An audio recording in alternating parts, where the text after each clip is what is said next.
You can find here the holiest sites of three world religions. Today, there are hardly any more controversial countries in the world. But are they even countries? Let's find out together.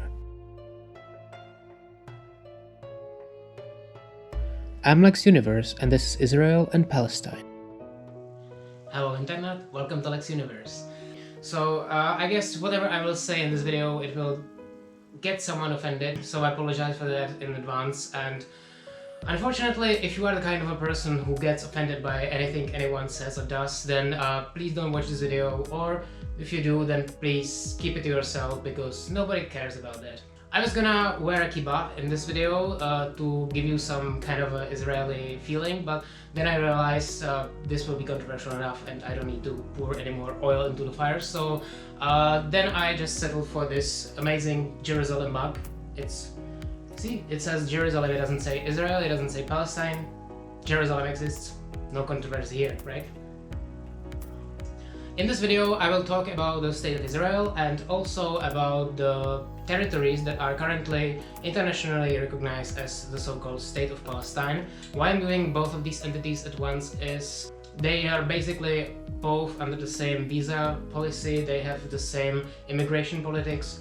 If you want to go to Palestine, you need to go through Israeli border crossings. So in that case, I decided I will make one video for both of these entities, and also I want to speak about Jerusalem, so I made them all at once. And yeah, right, there will be no controversy in this, right?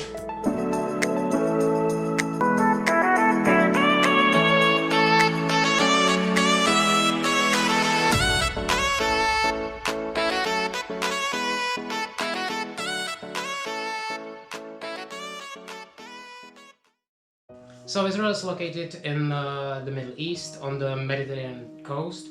It's actually one of the holiest sites for three world religions, for Judaism, Christianity and Islam.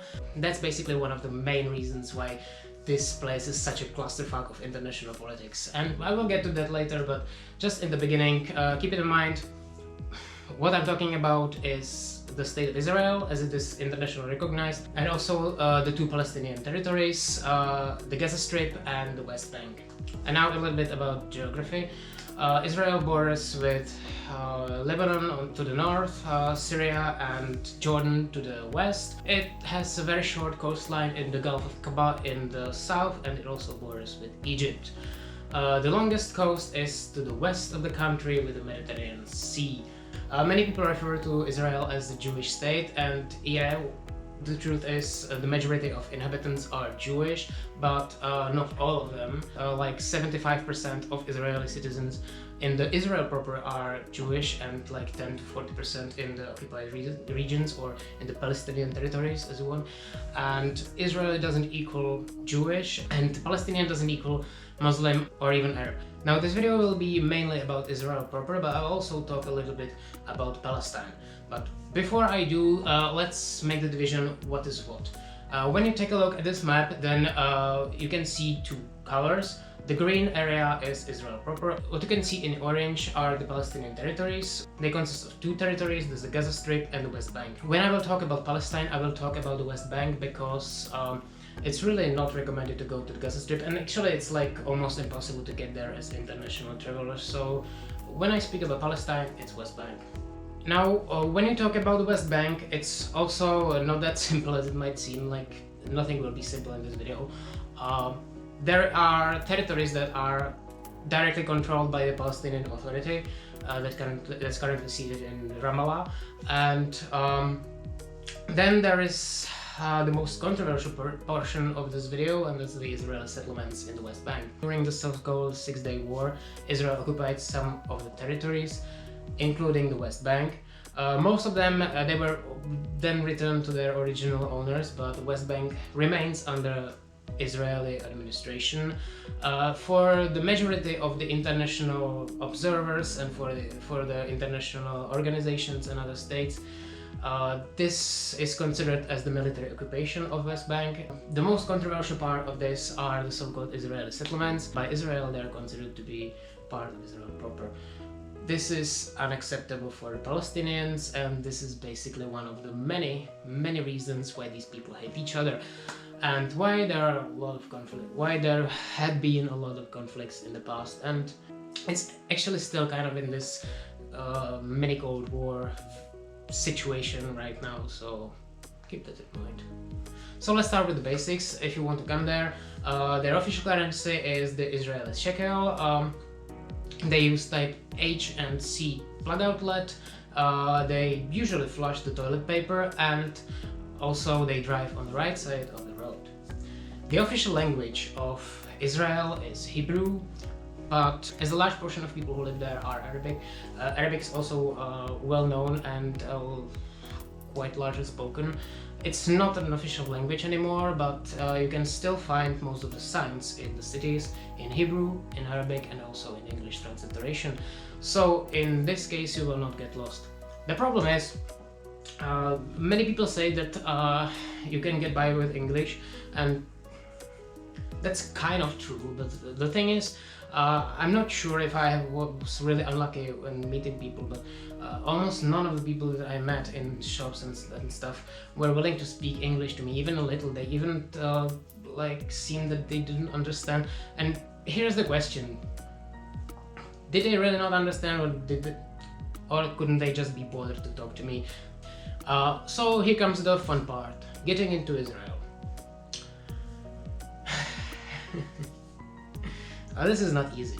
Your main point of arrival will probably be the Ben Gurion airport, which is officially located in Tel Aviv, but it's actually located like in the middle between Jerusalem and Tel Aviv. There are direct train connections to both of these cities.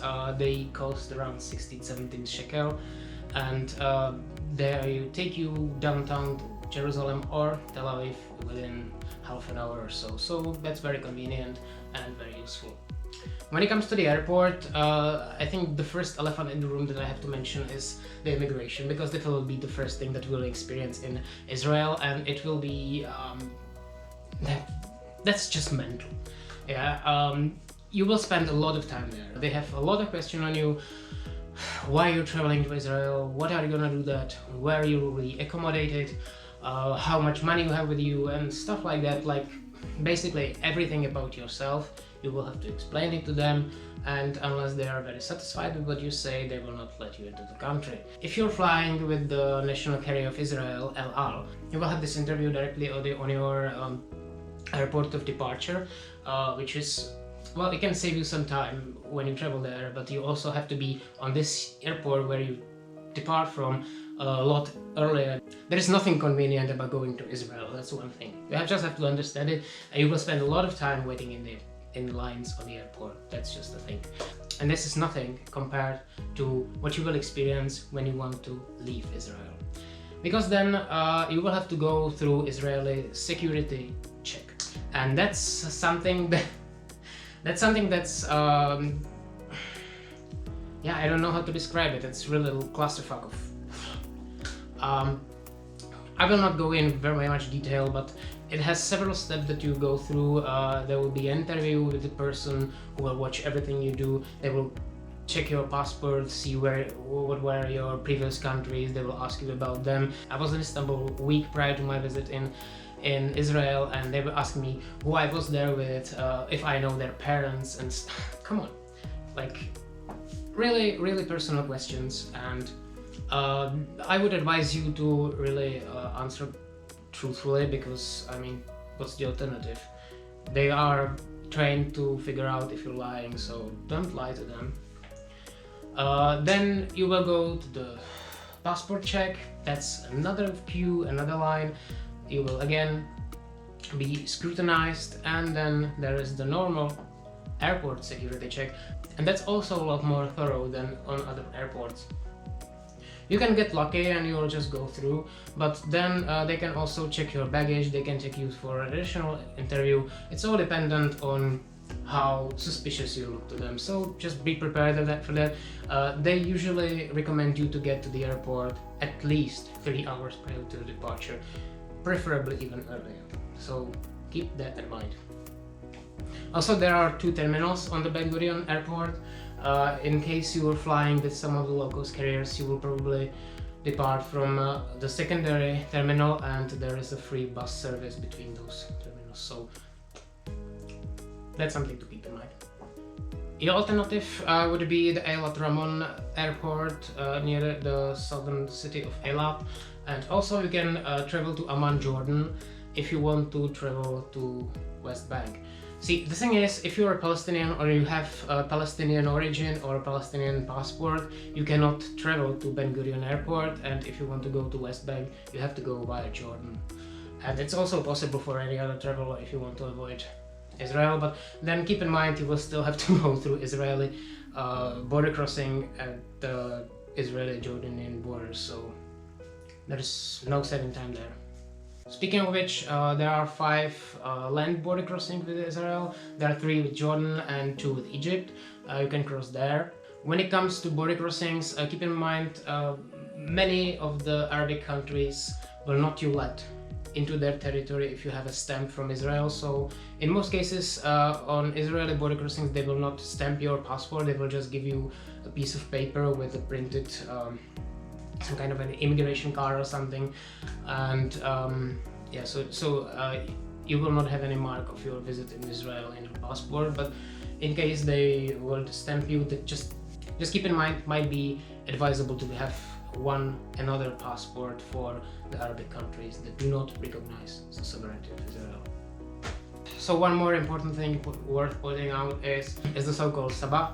It's the Jewish holiday that's celebrated every week from Friday afternoon to Saturday night, and during this time basically nothing is open, there is no public transportation.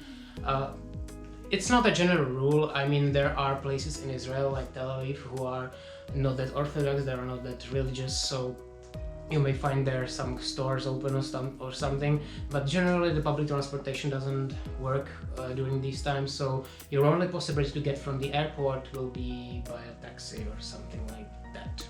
So really keep that in mind. If you're planning your holiday, maybe avoid arriving on Friday or Saturday. It could be very inconvenient to get by or to get anything. Now when I'm on the topic of stores, when we arrived in Tel Aviv, we actually spent 2 or 3 days trying to find some supermarket or something. It's not that common there for some reason, at least near the historical part. So alright, so now when we are in Israel, how to get around. The most efficient way of getting around Israel is by bus.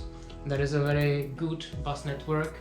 Since recently the government has actually launched a site where you can find all the timetables for buses all around the country.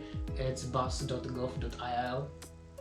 You really can find there almost everything, and it's also in English, which is great, because until then you needed to check the website of the main carrier again, and it was only in Hebrew, and it was like if you want to travel within the cities, there is a public transportation in every major city. Haifa also has like the smallest subway network in the world, and mostly there are also buses. You can also use taxi. There is an app called Get, and it's like this Israeli version of Uber, where you can order a taxi via your app. You don't have to call anywhere, you don't have to hail anyone on the street, very convenient. Also, the good form of transportation is so-called sherut. It's this shared taxi. It's like the same in all these countries, Barshutka, Dolmus, whatever. Now, when it comes to West Bank, there's also quite an efficient bus network. There are also these shared taxis in the West Bank. They're called service, and it works the same as a sherut. One more point: if you're driving or going by bus or servi in the West Bank, just be prepared for a lot of checkpoints. They can really add up to a lot of delays on your journey. So let's talk safety. I mean, Israel is kind of in the news and has been since it was created, so you know that there are constant wars and conflicts and kind of a tension between all the ethnic groups and between Palestinians and Israel. We all know that. So the question of safety is not if it's totally safe. Of course, it's not. There could be some problems, but if you follow the common sense, I think Israel is relatively safe. there could be some attack or something, or there could be in France. So have you noticed that I've been like really shitting on France in the past few videos, and that's not intentional. I don't know, it's the first country that comes to my mind. You also go through security checks all the time. They take security very seriously, and that's one of the reasons why you can actually kind of feel safe, although it's extremely annoying. Also, you'll see a lot of these people with automatic guns going on the streets. It's usually soldiers. Don't be worried about that, it's kind of normal there. And now let's get to the second part of the video, where I will speak about the main tourist attractions that you can visit. So let's start with the main one, and that's a big one, and that's the amazing eternal city of Jerusalem. Probably the most famous place in Jerusalem for Christians is Via Dolorosa, and at the end of this road there is the Church of the Holy Sepulchre, where Jesus was buried. Let's get to the Muslim part of the city, and that's probably the most iconic part of Jerusalem. It's holy for Muslims and also for Jews, and that's the Temple Mount.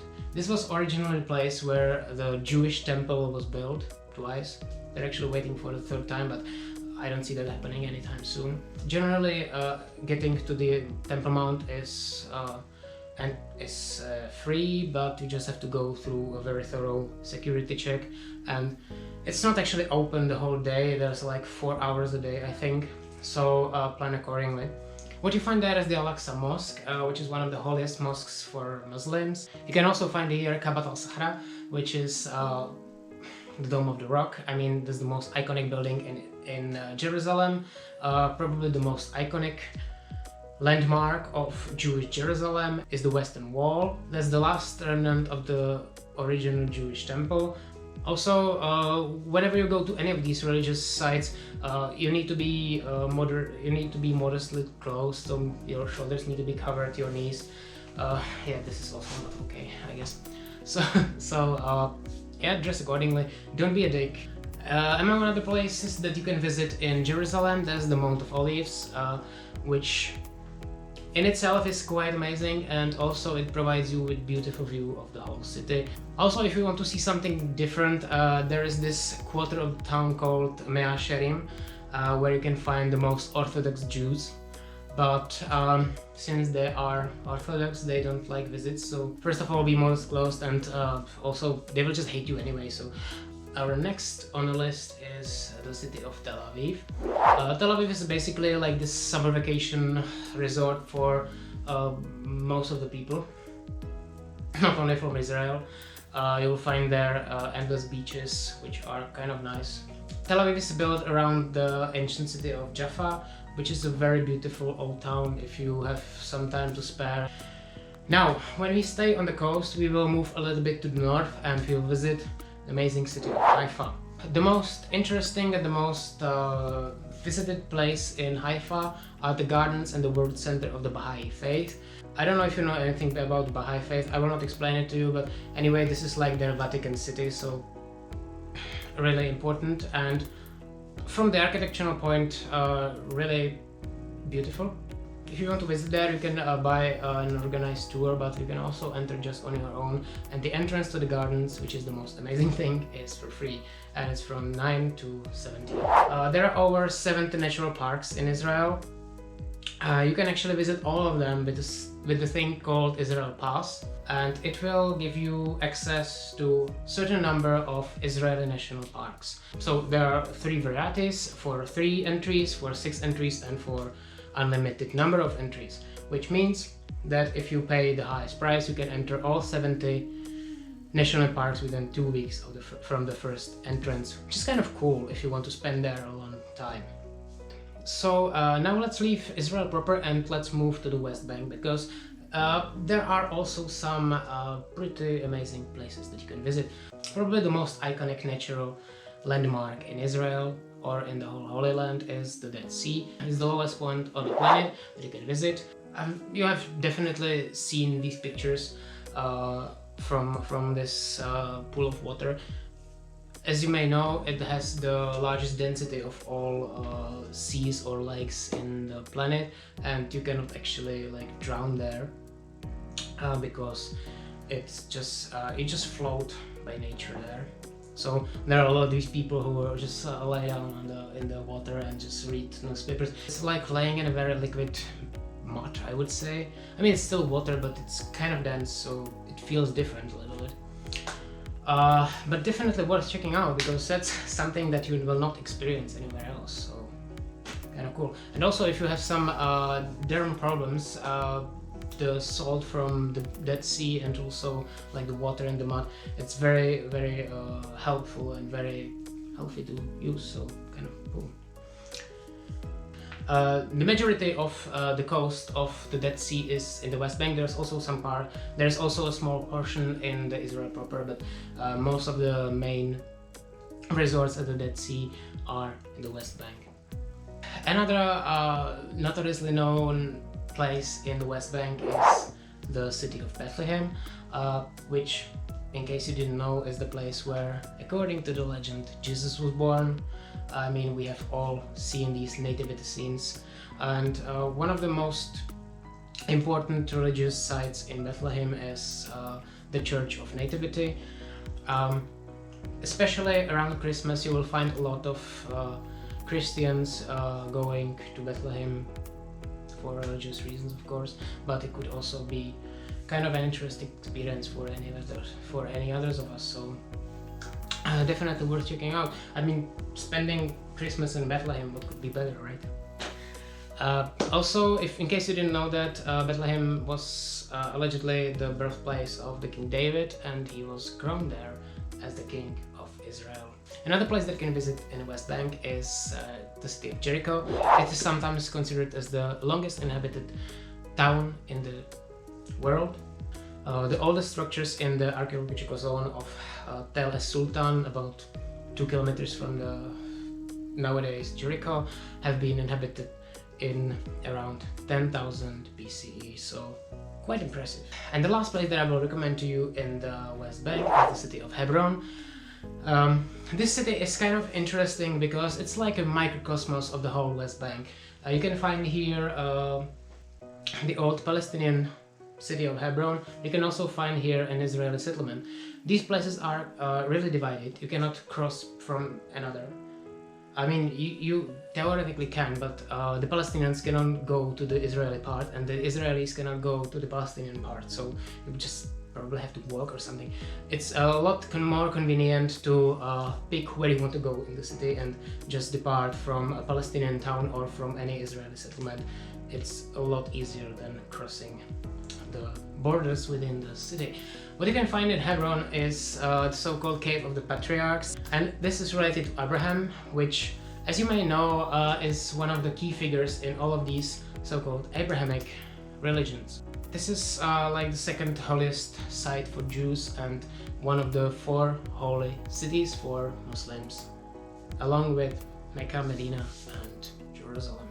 Right, guys, so there are literally thousands of places that you can visit in Israel, since it's like the birthplace of most of our culture and most of our religion and most of our society. It would take you really a year, maybe longer, to get through all of that. So for sure I cannot pinpoint everything for you, but if you want to go to Israel, I would definitely recommend it. I mean, there are a lot of obstacles for many people, but and a lot of these things are really annoying, but I mean, the result is totally worth it. So what I would mention in the end, I hope I haven't offended so many people. I mean, if I did, then I warned you in the beginning, so it's your problem.